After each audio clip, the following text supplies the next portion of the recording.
സന്താനങ്ങളും സമ്പാദ്യങ്ങളും അള്ളാഹു നൽകുന്ന മഹത്തായ അനുഗ്രഹമാണ്. ഈ അനുഗ്രഹം ഇല്ലാത്തവർക്കാണ് അതിൻ്റെ മൂല്യം മനസ്സിലാക്കാൻ കഴിയുക. അത് ഏത് അനുഗ്രഹങ്ങളുടെയും കാര്യം അങ്ങനെ തന്നെയാണല്ലോ. ആ അനുഗ്രഹം ആസ്വദിച്ചു കൊണ്ടിരിക്കുമ്പോൾ അതിൻ്റെ മൂല്യം തിരിച്ചറിയാൻ മനുഷ്യനെ കൊണ്ട് കഴിയില്ല. നഷ്ടപ്പെട്ടു പോകുമ്പോഴാണ് അതിൻ്റെ പ്രാധാന്യവും അതിൻ്റെ വിലയും തിരിച്ചറിയപ്പെടുക.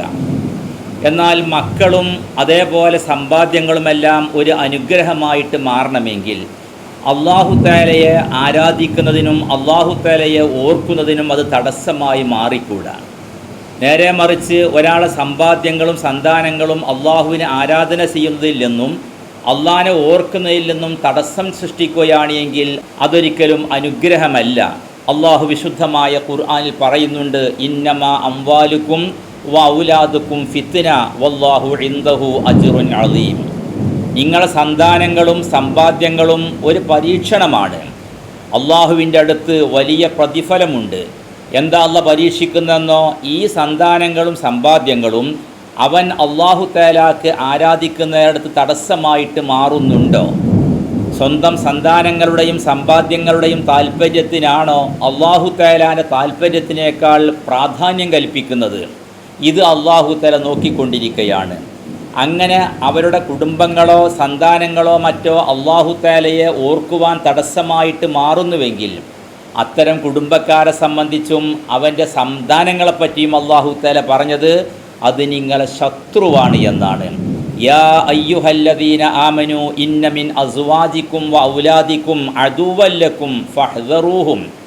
സത്യവിശ്വാസികളെ, നിങ്ങളെ മക്കളിൽ നിന്നും നിങ്ങളെ ഭാര്യമാരിൽ നിന്നും നിങ്ങൾക്ക് ശത്രുക്കളുണ്ട്. അതുകൊണ്ട് ഫഹ്ദറൂഹും, അവരെ നിങ്ങൾ സൂക്ഷിക്കണം. സന്താനങ്ങളും ഭാര്യമാരുമെല്ലാം ശത്രുക്കളായിട്ട് മാറുന്നത് അല്ലാഹു തആലയെ ആരാധിക്കുന്നിടത്ത് അവർ തടസ്സമായിട്ട് മാറുമ്പോഴാണ്. അതുകൊണ്ട് അത്തരം ഭാര്യമാരെ ഭാഗത്തിൽ നിന്ന് അല്ലാഹു തആലയുമായി നിങ്ങളെ അകറ്റുന്ന വല്ല പ്രവണതകളും ഉണ്ടോ എന്ന കാര്യം നിരീക്ഷിച്ചുകൊണ്ട് നിങ്ങൾ സൂക്ഷിച്ചുകൊണ്ട് പെരുമാറണം എന്നാണ് വിശുദ്ധമായ ഖുർആൻ്റെ അധ്യാപനം. അല്ലാഹു തആല വിശുദ്ധമായ ഖുർആനിൽ പല സ്ഥലത്തും ഇത്തരം സന്താനങ്ങളുടെയും സമ്പാദ്യങ്ങളുടെയും അതുപോലെ അല്ലാഹു നൽകുന്ന അനുഗ്രഹങ്ങളുമെല്ലാം നമുക്ക് ഒരു ഭാരമായിട്ട് മാറാതിരിക്കുവാൻ വേണ്ടി അല്ലാഹു പ്രത്യേകമായി നമ്മെ ഉപദേശിക്കുന്നുണ്ട്.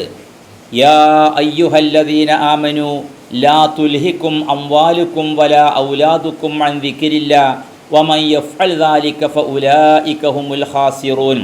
സത്യവിശ്വാസികളെ, ലാ തുൽഹിക്കും അംവാലുക്കും വലാ ഔലാദുക്കും അൻ ദിക്രില്ലാ, നിങ്ങളെ സമ്പാദ്യങ്ങളും നിങ്ങളെ സന്താനങ്ങളും അല്ലാഹു തആലയെ സ്മരിക്കലിൽ നിന്ന് നിങ്ങൾക്ക് തടസ്സം ചെയ്യാൻ പാടില്ല.